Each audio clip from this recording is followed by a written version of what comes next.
சல்லிக்கட்டு சல்லிக்கட்டு சொல்லிக் கொட்டு வீரம் வரும் துள்ளிக்கிட்டு. மல்லு கட்டும் காளை பார்த்துவிட்டு புல்லு கட்டுக்கும் வீரம் வரும் பொத்துக்கிட்டு. எருது பெரும் விருது பொருது வரும் விருது பெரும் தமிழர் பண்பாட்டை பெருமையுடன் கருது. ஏறு தழுவுதல் ஏறுகோள் மாடு பிடித்தல் சல்லிக்கட்டு மஞ்சு விரட்டு பொல்லெருது பிடித்தல் வீர விளையாட்டின் மாறுபெயர்கள். சல்லி என்பது புளியங்கொம்பின் வளையம். பொலியும் கழுத்தில் எருது போட்டிக்கு முதல் நாள் அணியும். சல்லிக்காசு என்பது அன்றைய நாணய புழக்கம். சல்லிக்காசாவது கொம்பில் கட்டுவது வழக்கம். சல்லிக்கட்டு என்பதற்கு விளக்கம்: அக்கரை சீமையில் நடப்பது கொலை, அலங்காநல்லூரில் நடப்பது கலை. சில பன்னாட்டு நிறுவன எதிர்ப்பு நிலை, சிந்தித்தால் புரியும் சதிவலை. அயல் நாட்டில் பாயுது ஈட்டி, இங்கே அண்ணன் தம்பி போட்டி. மடிச்சுக்கட்டு வேட்டி மனமகிழ்ந்து போடு சீட்டி. வாடி வாசல் ஓடி வரும் வீரம் வரைந்த சித்தன்ன வாசல். பாய்ந்து வரும் காளையின் திமிலில் சாய்ந்து ஆடும் ஊசல். வீர சான்றிதழ் சரிபார்க்கும் மையம். காளையின் வீரம் கண்ட பின்பு கன்னிக்கு இருக்குமா ஐயம்? கொம்பு இருக்கு உனக்கு தெம்பு இருக்கு எனக்கு, திமில் இருக்கு உனக்கு திமிர் இருக்கு எனக்கு. வாடிவிட்டு ஓடிவா ஆடி தீர்த்துக்கலாம் கணக்கு. பிடித்த காளைக்கு பரிசு பிடிபடாத காளைக்கும் பரிசு. மாட்டுக்கும் பரிசளிக்கும் பண்பு மனித நேயத்தின் கொம்பு. எழுந்தது துகள் ஏற்றனர் மார்பு, கவிழ்ந்தன மறுப்பு கலங்கினர் பலர். கலித்தொகை காட்டும் சல்லிக்கட்டு காட்சி. ஒலிம்பிக் வெற்றி வலிமைமிகு மனிதர்களுக்கு தடகள பயிற்சி. சல்லிக்கட்டு துள்ளும் காளைக்கு தடபுடல் பயிற்சி. சத்தான உணவு பொத்தி பொத்தி பிள்ளையைப் போல வளர்க்கும் உறவு. சங்கு கழுத்துமணி கருங்கச்சை சோழிப்பட்டை மூக்கணாங்கயிறு முதுகு கயிறு. வெண்டயம் கொலுசுப்பட்டை கொப்பிக் கொம்பு தொப்பி முருகக்காத்தி முகரை. மாட்டுக்கு போட்டு அழகு பார்க்கும் உழவன், மாட்டுக்கும் விழா எடுக்கும் மனிதநேயத்தின் புதல்வன். பின்னிப் பிணைந்த பாசத்தோடு வீரமும் வரவு, எண்ணிப் பார்த்தால் ஏனைய நாடுகளில் இது கனவு. குடைக்கொம்பன் செம்மறையன் குத்துக்குளம்பன் மேழை குடைச்செவியன் குற்றாலன் கூடுகொம்பன் வடற்புல்லை கரும்போரான் மயிலை கழற்சிக் கண்ணன் மட்டைக்கொம்பன் கருப்பன் மஞ்சள் வாளன் படப்பு பிடுங்கி கொட்டைப்பாக்கன் கருமறையன் பசுக்காலன் அணிற்காலன் படலைக் கொம்பன் விடர்த்தலை பூ நிறத்தான். வெள்ளைக் காளையும் இந்த விதத்திலுண்டாயிரமே மெய்க்காணா நாண்டே. முக்கூடல் பள்ளுச் சொல்லும் முக்கிய காளையின் பட்டியல். தொன்றுதொட்டு 92 வகையுண்டு. இன்றைய நிலை குன்றனைய காங்கேயம் வென்று வரும் புளியங்குளம். நன்று எனும் பர்கூர் தேனிமலை மாடுகள். நாட்டுப்புற மாட்டை காப்போம், நமக்கு பின்வரும் சந்ததிக்கு சேர்ப்போம். பாரம்பரியத்தை மீட்டெடுக்கும் முயற்சிகள் நடந்து வருகின்றன. அந்த வகையில் பாரம்பரிய அரிசிகள்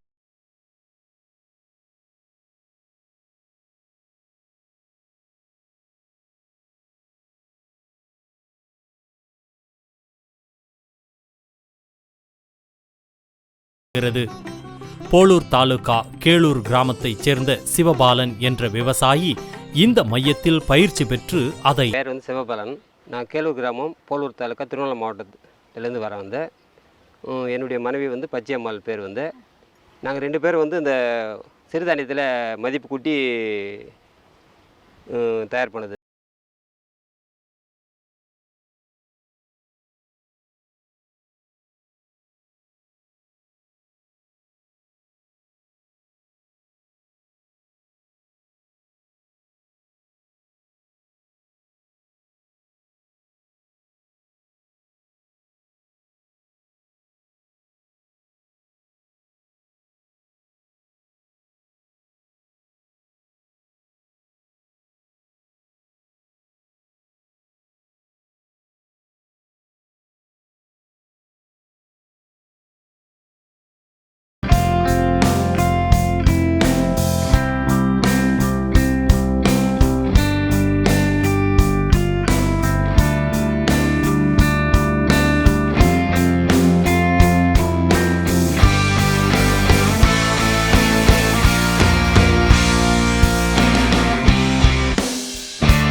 4 வருஷத்துக்கு முன்னாடி பேப்பரில் விளம்பரம் பார்த்தேன்.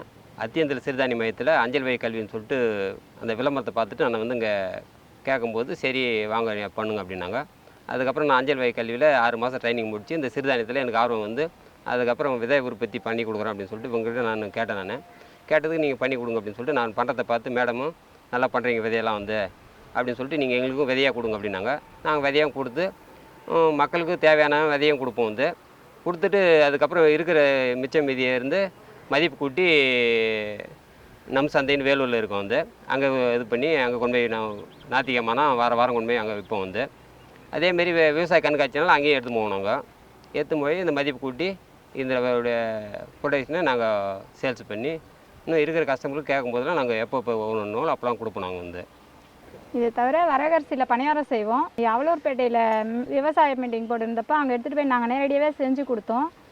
வேலூரில் நம்ம சந்தைக்கு வாரம் எடுத்துகிட்டு போவாங்க. யார் வெளியில் எப்போ கேட்டாலும் நாங்கள் செஞ்சு கொடுக்குறோம். சிறுதானியத்தில் மதிப்பு கூட்டி விற்கும்போது ஜனத்தில் வந்து ஆர்வம் அதிகமாகிடுச்சு. அதேமாதிரி பார்த்தோன்னா இதனுடைய மதிப்பு வந்து 20% கூட தான் நாங்கள் விற்கிறோம் வந்து. ஏன்னா நம்ம இயற்கையில் முறையில் வந்து எந்த விதமான பூச்சி தாக்குதல் எந்த விதமான கெமிக்கலும் இதில் போடாமல் பண்ணதுனால இதை மதிப்பு கூட்டி நாங்கள் விற்கும்போது 20% கூடுதலான லாபத்துக்கு விற்கிறோம் வந்து. அதனால் ஜனமுங்க வந்து நல்லா டேஸ்ட்டாக இருக்குதுன்னு நல்லா விரும்பி வாங்குறாங்க கேட்குறாங்க வந்து. நாங்களும் நிறைய கேட்குறவங்களுக்கு உற்பத்தி பண்ணி தரோம். நாங்கள் வந்து இதனுடைய எல்லா செயல்பாடும் என்னுடைய மனைவி தான் அந்த உறுதுணையாக வந்து ஈடுபாடோடு செஞ்சு கொடுக்குறாங்க வந்து. இதுக்கு முன்னாடி வந்து நாங்கள் வேர்க்கடலை தான் போட்டிருந்தோம் வந்து. இந்த ட்ரைனிங் வந்ததுலேருந்து எங்களுக்கு இந்த சிறுதானியத்தில் ஆர்வம் வந்து ஃபஸ்ட்டு வந்து வரகு போட்டோம் வந்து. வரகு போட்ட பிறகு அதுக்கப்புறம் கேழ்வரகு போட்டோம் வந்து. கேழ்வரகு போட்டு திணை அடுத்து திணை போட்டோம். அடுத்து வந்து பனி வரகு போட்டோம்.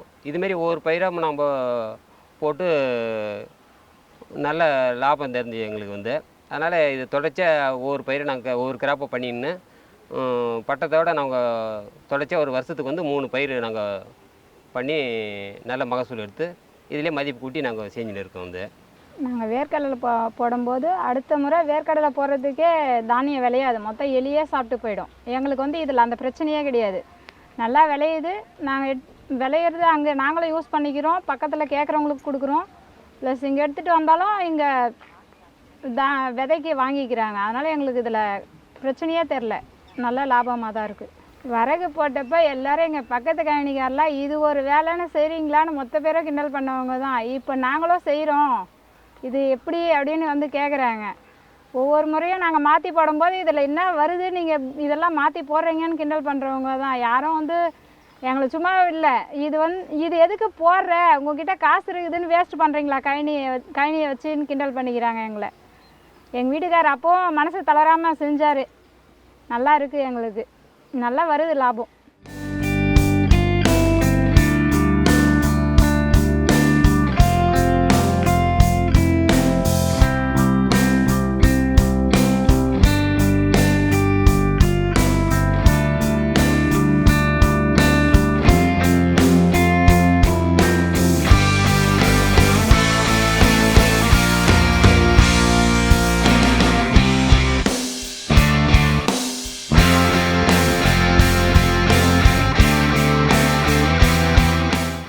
வரகு பயிர் பண்ணும்போது அதனுடைய மணிகளாக வந்து வெளியே தெரியல. இது வந்து ஈல்டு கம்மியாக தான் வரும், இதெல்லாம் 1 மூட்டை 2 மூட்டை தான் வரும் பழகுது, ஏன் நீங்கள் இதை பயிர் செஞ்சீங்க அப்படின்னு கேட்டாங்கும்போது நாங்கள் அதை அறுவடை பண்ணும்போது தான் தெரிஞ்சது. அதனுடைய மூட்டை வந்து ஒரு டன் வந்தது எங்களுக்கு ஒரு 70 சென்டில். பார்த்த உடனே அதுக்கப்புறம் எங்களுக்கும் விதை வாங்கி கொடுன்னு அப்படி மற்ற பிரின்சிபலில் கேட்கும்போது நாங்களும் விதையை கொடுத்தோம் வந்து. விதையை கொடுத்து 4 பேருக்கு அறிமுகப்படுத்திக்கணும் வந்து. நாங்களும் இந்த யூனிவர்சிட்டி மூலிமா வந்து எனக்கு தெரிஞ்ச ஃப்ரெண்டுங்களை கொண்டு வந்து இங்கே அறிமுகப்படுத்தி நான் விதை வாங்கி கொடுத்து இப்போ அவங்களும் வந்து பயிர் சாகுபடி பண்ணிக்கிறாங்க வந்து. சிறுதானியம் அறுவடை பண்ணி எங்களுக்கு அந்த மிஷினரிலாம் கொடுத்தா கொஞ்சம் நல்லா ஹெல்ப்ஃபுல்லாக இருக்கும், வந்து யூஸ்ஃபுல்லாக இருக்கும். எங்களுக்கு வந்து இங்கே அத்தியந்தில் வந்து நாங்கள் ட்ரைனிங் வரும்போது ஒரு 100 விவசாயி சேர்ந்து நம்ம பயிர் சாகுபடி பண்ணால் வந்து கோயம்புத்தூர் யூனிவர்சிட்டியே வந்து ஃப்ரீயாக மிஷினரி தர மாரி ஏற்பாடு பண்ணாங்க. நானும் விவசாயிகளை போய் கேட்டால் யாரும் முன் வரல அது பயிர் சாகுபடி பண்ண. இப்போ நாங்கள் ஒரு 4-5 விவசாயி நாங்கள் பயிர் சாகுபடி பண்ணுறோம். இன்னும் நாங்கள் விவசாயிகளை கூடுதலாக உற்பத்தி பண்ணி எங்களுக்கு அந்த கோயம்புத்தூர் யூனிவர்சிட்டி மூலிமா வந்து மிஷினரிலாம் கொடுத்தா கொஞ்சம் நல்லா யூஸ்ஃபுல்லாக இருக்கும். அதேமாரி வங்கி கடன் எங்களுக்கு இந்த மிஷின் உதவிலாம் அந்த பிஸ்கட் செய்யறதுக்கு உண்டான கொடுத்தா எங்களுக்கு நல்லாயிருக்கும். வந்து பச்சை கேழ்வரகுல வடை செய்வோம் நாங்கள். பசங்களுக்கெல்லாம் நல்லது இது. குழந்தைங்களுக்கு கொடுக்கலாம், எல்லோரும் பெரியவங்களும் சாப்பிட்லாம். இப்போல்லாம் அதை யாரும் செய்கிறது கிடையாது. அந்த காலத்தில் ஆயா காலத்தில் செஞ்சு கொடுத்தது தான். இப்போ எல்லாம் காலம் மாறி போச்சு. நம்ம ஆளுங்க யாரும் அதை விரும்புறது கிடையாது. நாங்கள் இன்னும் இந்த சிறுதானியத்தில் வந்து பிஸ்கெட் மாவும் செய்கிறோம், சத்து மாவும் செய்கிறோம். அதில் கஞ்சி வச்சு குடிக்கலாம். அதில் திணை லட்டுன்னு ஒன்று செய்வோம், அதுவும் நல்லாயிருக்கும். குழந்தைங்களுக்கு கொடுக்க வேண்டிய பொருள் அதெல்லாம் நம்ம பேக்கரி தேடி போகாமல் வீட்லேயே நாங்கள் செஞ்சு கொடுக்குறோம். சத்து மாவு கஞ்சி வந்து பெருசாலாம் ஒன்றும் அவளுக்கு டைம் வேஸ்ட் ஆக போகிறது கிடையாது. ஒரு 5 நிமிஷம் தான். தண்ணி கொதிக்க வச்சுட்டு மாவு கரைச்சி ஊற்றினோம்னா நாட்டு சர்க்கரை போட்டு லைட்டாக உப்பு போட்டு காய்ச்சி கொடுத்தோம்னா குழந்தைங்க குடிக்கும். பெரியவங்களும் சாப்பிட்லாம், வயசானவங்களுக்கும் நல்லது அது. வயசானவங்களுக்கு ஒரு இப்போ இருக்கிறவங்களாம் 80 வயசு 100 வயசு வரலாம் நல்லா ஆரோக்கியமாக இருக்கிறாங்க. ஆனால் இப்போ இருக்கிற குழந்தைங்கள்லாம் 5 வயசு 10 வயசுலேயே குண்டு குண்டாக இருக்காங்க. அவங்களுக்குலாம் அந்தளவுக்கு ஸ்ட்ரென்த்தே இல்லாமல் இருக்காங்க. பிறந்ததுலேருந்தே ஹாஸ்பிட்டலில் தான் இருக்கிறோம் குழந்தைங்க. ஆனால் அந்த காலத்து ஆளுங்களை பாருங்கள், அந்த காலத்தில் சாப்பிட்ட உணவு முறையை இப்போ நம்ம செஞ்சு சாப்பிட்டோம்னாலே குழந்தைங்க நல்லா இருப்பாங்க. சத்து மாவுன்றது எதுலேருந்தும் வர்றதில்லை. சாமை, திணை, வரகு, குதிரைவாளி, பாசி பருப்பு, வேர்க்கடலை இதெல்லாம் தான் நாங்கள் வந்து முளைக்கட்டி போடுறோம். முளைக்கட்டி போட்டு வறுத்து அரைச்சி நாட்டு சர்க்கரை யூஸ் பண்ணி கொடுக்குறோம். அதனால் எந்த ஒரு கெமிக்கலும் அதில் கிடையாது, எந்த கெடுதலும் கிடையாது. யார் சாப்பிட்டாலும் நல்லது தான் அது. வயசானவங்களுக்கும் கொடுக்கலாம். சுகர் பேஷண்ட்டு நல்லா விரும்பி சாப்பிட்றாங்க. இப்போ அது ஒரு காலைல டிஃபன் மாதிரி, டீ காஃபி மாதிரி ஆயிடுச்சு இப்போது. நம்ம ஆளுங்களுக்கு வந்து அது தெரியல இன்னும். இது வந்து திணை அதிரசம். திணை அதிரசம் வந்து இதில் நாட்டு சர்க்கரையும் திணை மாவு இது மட்டும்தான் இருக்குது, வேறு எதுவும் இல்லை. இப்போ இருக்கிற பிள்ளைங்க வந்து கடையில் போயிட்டு 5 ரூபா பாக்கெட்டு வாங்கி சாப்பிட்றாங்க. கலர் கலராக தான் விரும்புகிறாங்க, இந்த மாதிரியெல்லாம் விரும்பலை. பசங்க வந்து நம்ம பெரியவங்க சொன்னால் நம்ம செஞ்சு கொடுத்தா பசங்க சாப்பிடுவாங்க. இப்போ இருக்கிறவங்களுக்கு செஞ்சு கொடுக்கறது கூட யாருக்கும் தெரியலை. வயசானவங்களோட காலம் முடிஞ்சிருச்சு. இப்போ இருக்கிறவங்களுக்கு அது செய்யவே தெரியல, மறந்துட்டாங்க நம்ம ஆளுங்க.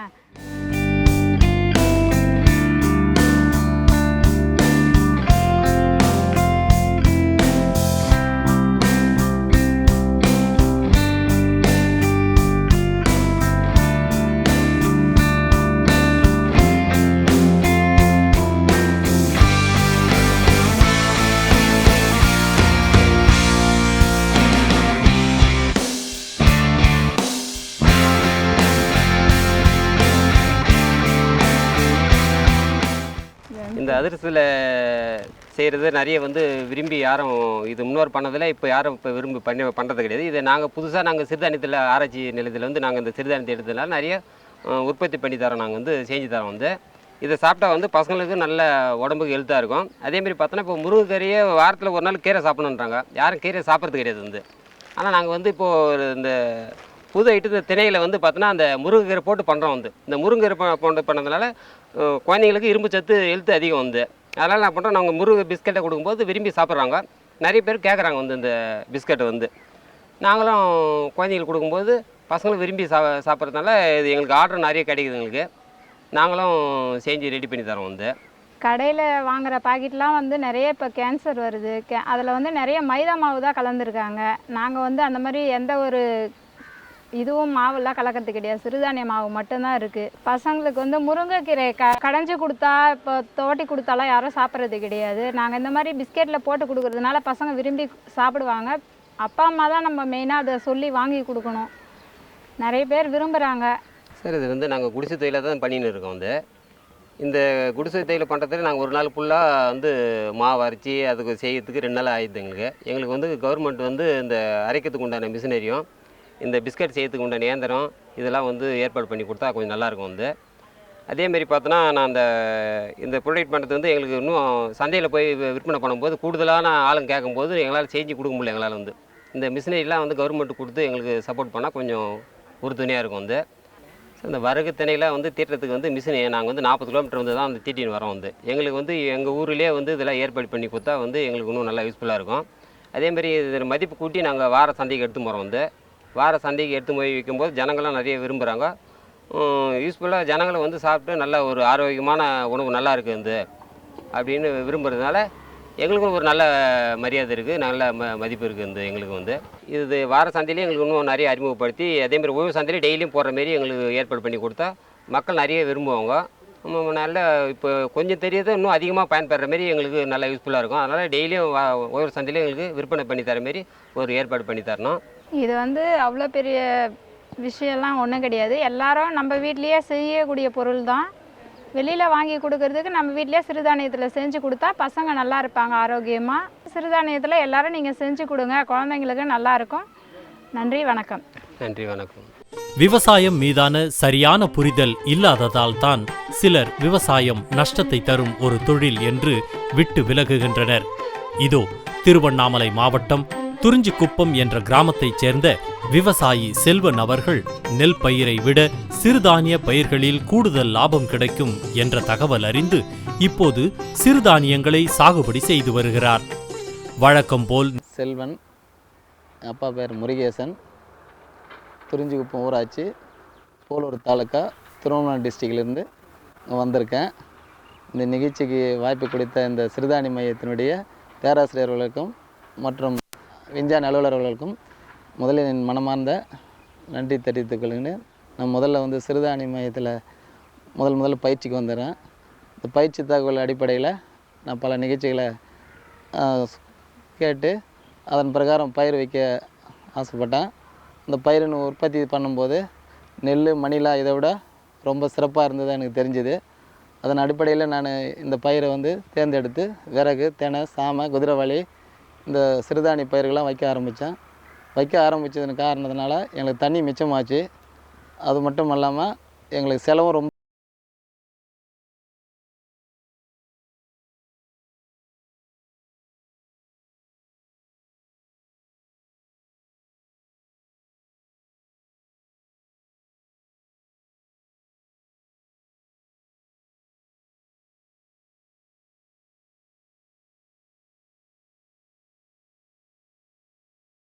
அது மட்டும் இல்லாமல் நாங்கள் சிறப்பாக பண்ணுறதை பார்த்து சிறுதானிய ஆராய்ச்சி மையத்தின் மூலிமா விதை உற்பத்திக்கு எடுத்துக்கிறேன் அப்படின்னு சொன்னாங்க.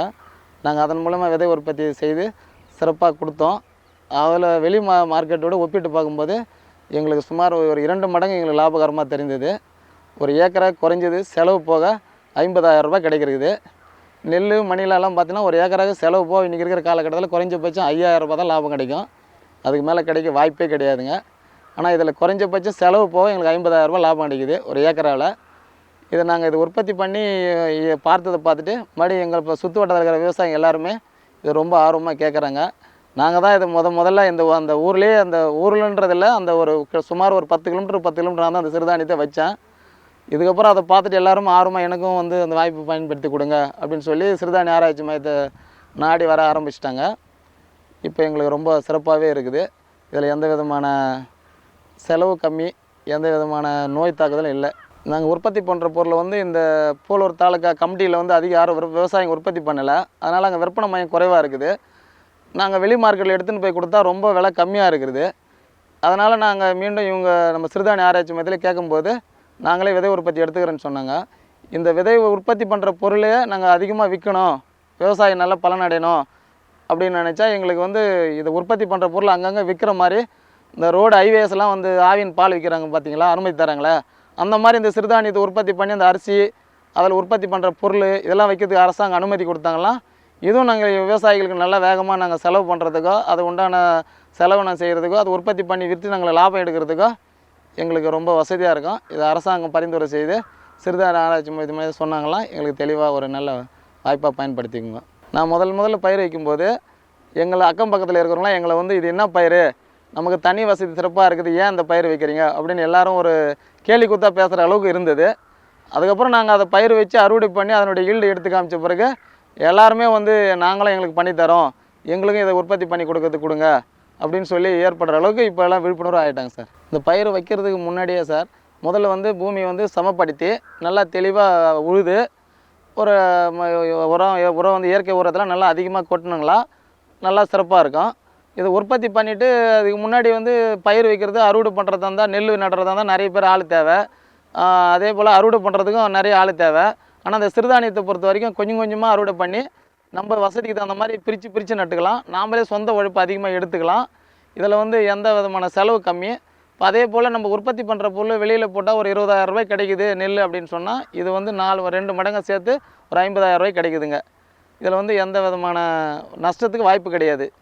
அதே போல் இந்த உற்பத்தி பண்ணுறது பொருளை நம்ம கொஞ்சம் கொஞ்சமாக அறுவடை பண்ணுறதுக்கோ அடிக்கிறதுக்கோ இதை நல்லா இன்னும் எங்களுக்கு கிராமத்துக்கு ஊராட்சி வாரியாக இல்லை ஒரு தாலுக்கா வாரியாக ஒரு சிறுதானிய அறுவடை பண்ணுற மிஷினோ இல்லை அதில் அதை உடைச்சி எடுக்கிற மாதிரி கொண்ட மிஷினும் கொடுத்தா நான் அரசாங்கம் மூலிமா இன்னும் நிறைய விழிப்புணர்வாக எங்கள் மாவட்டத்தில் இருக்கிறவங்களோ இல்லை எங்கள் தாலுக்காவில் இருக்கிறவங்களோ நல்லா விவசாயத்தில் ரொம்ப சிறுதானியத்தை ரொம்ப ஈடுபாடு அதிகம் பண்ணுவாங்க சார்.